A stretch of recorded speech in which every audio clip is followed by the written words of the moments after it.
Hello and welcome to the Jefferson College Spotlight. I'm Roger Barrantine.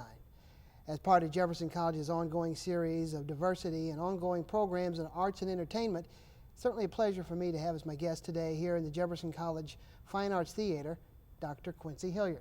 Dr. Hilliard, welcome to Jefferson College. Good, I'm happy to be here. As a means of introduction, speaking professionally in those terms, tell us what positions you currently hold in terms of professional basis as well as your professional background. Right. Well, I teach at the University of Louisiana in Lafayette, and I'm composer in residence there, and the Hyman Endowed Professor holds the Hyman Endowed Professorship of Music. With that, how is it specifically that you've landed here in Hillsborough, Missouri at Jefferson College? Yeah, well, Joe Pappas has been a friend of mine for many years. He's also published some of my music, and I've been knowing Joe because I've been to the state several times to do conventions or honor groups in the state with the music educators here. So Joe is now conductor of the community band here, and he told me that, you know, every so often they bring people in to guest conduct the group. So he wanted me to come in to guest conduct the group, so I'm here to guest conduct the community band at the college. It's amazing to me as I read through your biography before we went on the air today. Not only are you a composer, but as well a teacher and of course a conductor. So many awards that you've won. I think a 7-time recipient of the ASCAP Award. Right. Produced and written literally hundreds of compositions. As I said, you're an instructor and a teacher, have met folks literally all across the country and throughout the world. Right. With that as a backdrop, at what point was it in your young life that you knew music was going to be your calling? Well, I started out like most every kid do in America. You know, I ended up playing in band, and I enjoyed playing music in band. And then I think when we went on to high school, I continued to play in band. And somehow doing that experience, I actually started out wanting to be a band director. So when I went to college, I majored in music education and went on and got my master's in music ed. But then doing my master's, I met a teacher named Jared Spears who had written lots of band music. And I actually got started late writing music. If you think about people starting in undergraduate school, I didn't start till I started my master's. And at that point, I think I really wanted to be a composer. So, but somewhere along the line, I just enjoyed music. And I always just thought that it would always be music. I remember my mother and my aunt was in the car with me when I told them that when I was a senior, and said, "What are you going to major in?" I said, "I'm going to major in music." And she said, "Music? Well, I thought you was going to major in something you could make some money in, like accounting or be a lawyer or a doctor." I said, "No, I like music." She said, "Well, okay." And that was about it. So just had a love for music, you know.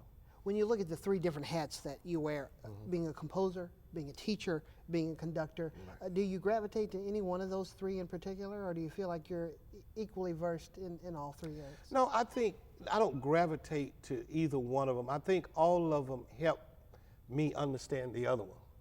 If I'm teaching something about a piece of music, being a composer will help me understand what I'm trying to teach.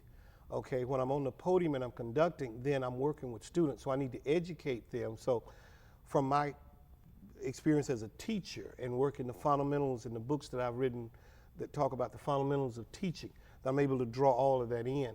I think for me, all 3 of them interact together. I don't think there's one. I think without one of them, I would be missing something.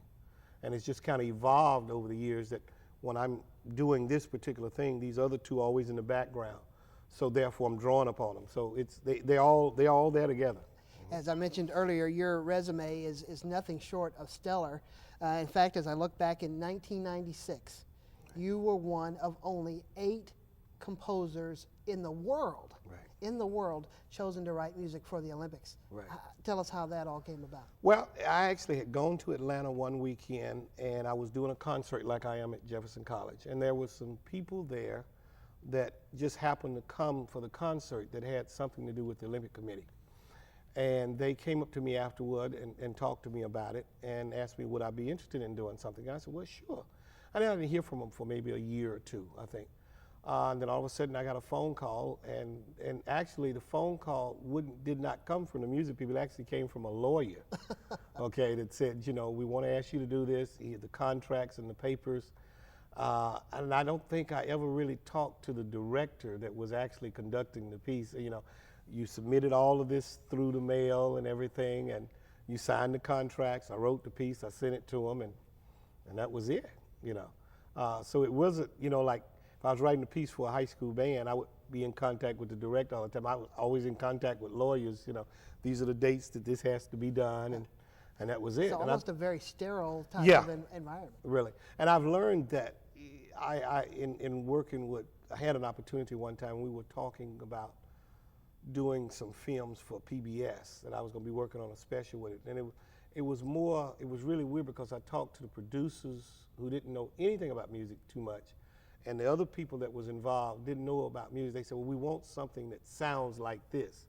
As long as you gave them that, they, okay, that sounds good. And are you sure? It wasn't, you weren't working with music people. And I guess maybe in a good way that was really good, because music people are going to be very picky. That's right. It gave you that latitude, I would Yeah, suppose. right. And if they didn't like it, they would say, well, no, I don't like that. Can you do something a little bit different this way? Which they didn't have a very technical aspect of what they wanted, but they had a general knowledge, which really, like you said, gave me the latitude to do what I wanted. What was it like for you to have written that music and then be sitting, I suppose, at your home in 1996 and listen to that music that you had written now being broadcast around the world? Right. Well, see, I didn't actually hear it before they played it. So when I did hear it, I think it was in the background of something that they were doing. I went, I think there's my piece of music. And I kept listening to it, and I said, yep, that's it, you know. But you'd be amazed that there was one time that a group was playing my piece, and I remember sitting in the audience while they were warming up saying, that piece really sounds familiar. And the band directors looked at me, are you serious? I said, yeah, it sounds kind of familiar. They said, well, you ought to know you wrote it. But I hadn't heard it in so long that I said, it sounds familiar. And You know? one would think you've literally written hundreds of compositions. Right. I would suppose that would happen from time to time. Well, I always tell people that if I lost a composition, say for instance it was completely lost, I couldn't recreate it. Not note and things for everything. I could not recreate it. Speaking of that, what do you use as your source of inspiration and creativity when you do compose music? Well, it varies from one thing to another. I mean, I've written a lot of music that's programmatic music. You know, we talk about the piece of mine called Requiem. You talk about the Ghost Dance that was based on the massacre at Wounded Knee. You talk about Requiem, which was based on an earthquake that happened in 492 AD. And then a piece of mine now called The Day That the Clowns Cried was based on an event in which a circus caught fire in 1994 in Connecticut and burned down, and actually a lot of kids and things were killed in that. Those type of things, unfortunately, that dark side seems to come out in some of those things. I'm trying to get away from that and be more on a lighter side. But I remember I was talking to my teacher about that about 3 or 4 years ago. And he said, Quincy, that's always been you. You were that way when you were in school, and there's nothing wrong with you being that way. That's just you, and you just got to go with it. So some of those dark things have been inspirational to me. I might hear a nice rhythmic motive sometime that might stick with me. Mm-hmm. Sometimes I come up with a title called like Out of Darkness or The Unknown Soldier, and then I write to that title. You know, it all depends. It all depends, you know. As you mentioned, particularly instrumental music, and really, when I guess you can extend that really to any form of music. Mm-hmm. When you're listening, whether you have music education or not, to you, what is the characteristic of what makes good music? Now that's going to vary from one person to another. For me, I think music should be exciting, even if it doesn't have to be fast to be exciting. But I think that it should have some type of rhythmic diversity in it to make it exciting. Number two, I think that to keep music exciting, that it should have some type of underlying theme with it. Sometimes I'm telling a story through the music, you know. So if I'm a non-music person and I'm sitting in the audience, say for instance, if I was playing the Day the Clowns Cried, you could hear the circus opening, you can hear all the fun stuff, then all of a sudden you can hear where it turned very dark. Okay, you might not know the music, but you can say, okay, that must be the fire. Okay, all right, this must be them bringing the kids out like a funeral march. So I think music should have that underlying theme, and also, and that underlying theme to me is also an emotional appeal to an audience. I think I like music to be exciting. I like music to reach out and grab me and really shake me up a little bit, or sometimes to make me think, or sometimes if it's very slow and pretty, to kind of make me contemplate about things. I think it should draw a visual image. When you write pieces, is there a typical time period that from concept to the time you finish a piece, or do you write some pieces perhaps in a day or two, and some it takes you literally months to write? It depends. You know, if somebody commissions me to write a piece, I got to have it ready by a certain date, so I usually try to get started if time permits. Sometimes I run out of time and you start burning the midnight oil. Sometimes I've been given like the ghost dance. Bruce said, well, get it to me whenever you get ready, and we'll be ready. And that was like 5 years before. And the closer we got to it, then I think I spent 3 years of research, and then finally I finished the piece. It varies. I mean, if I'm writing a beginning band piece, sometimes I've done those in an hour and a half. Then sometimes it's taken me 3 months to do one. It just varies upon the amount of time. I do a lot of thinking before I write. I do not go to the piano empty-headed because I'm wasting my time. And so what I really try to do is, a majority of the time, is to get that concept, get that flow, and get that thing within me that I need done, and then go from there. Dr. Hilliard, as you've literally traveled across the United States and other parts of the world, what probably is the single most important thing you try to convey when you're speaking to a community band, a high school band? Is there a single concept that you wish for them to take away when you instruct them? Well, no, not really, because I think, you know, with different groups, it's different things. When I'm working with students, I want them to take away some of the technical aspects of what it takes to be a good player, to produce a good tone, or to understand a piece of music. Usually when I work with younger students, I try to give them, okay, I know you're playing this piece of music and you're sitting back there just playing your part, but in the grand scheme of things, this is what's happening in the piece. Because I think a better understanding of how the piece is put together, and that's what a composer coming to me, whether it's my piece or another piece, okay, will give a better understanding of what's going on in the piece, okay? Now, when I'm working with I want to do that same thing with the community band type of people, but at the same time, the technical aspect is not that much important in the sense that we get every little detail right because we're not being judged at festival. But community people enjoy playing. They are here because they really love music. And I want to teach them how much fun music can even still be, you know, so I kind of enjoy doing that. When you look back at all the things that you've already done, and I'm sure there are many other accomplishments that you will achieve in the future, are you able to define any of them as in terms of perhaps being a single most striking event or most important accomplishment at this point? No, history will define where I end up with that. I kind of gravitate toward the fact that I'm hoping that because Quincy Hilliard lived, that bands and students are going to be that much better.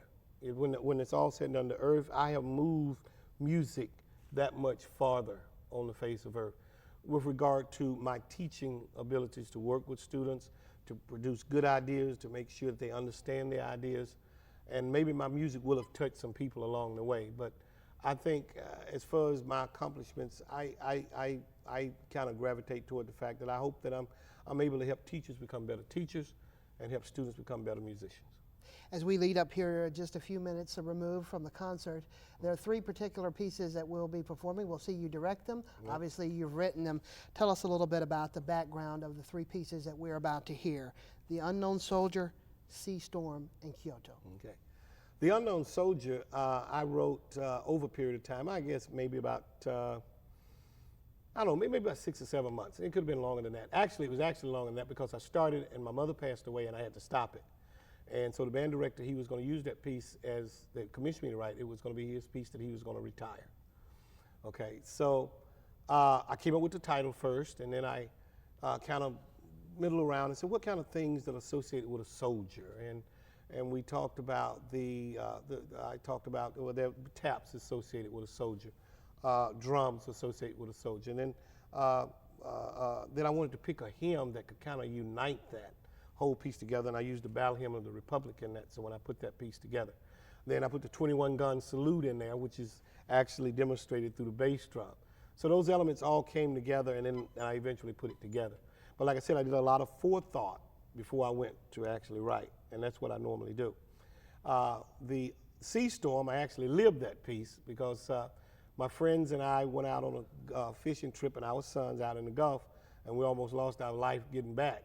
And I remember thinking, if I ever make it back, I'm gonna write a piece about it. So that piece is actually a programmatic piece about what actually happened. It starts out real pretty, like when we went out, and then the storm, and it gets rough, and it gets rough, and then actually it calms down. We go back to, okay, we're safe now. So the piece actually takes you through that.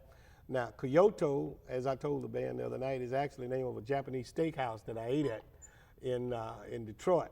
And I said, well, that's a cool name. So I wanted to write a piece that would have the Japanese flavor in it, but without all, there are no original Japanese themes or music used, but it's intended to capture the flavor of the Japanese culture through the music. With that, we're about out of time. The concert is just seconds away. I do appreciate your time. Thank you very much. Thank you. Thank you. Well, there you have it. Again, that's a prelude to the concert you're about to see. On behalf of everyone here at Jefferson College, we hope that you enjoy the music of Dr. Quincy Hilliard.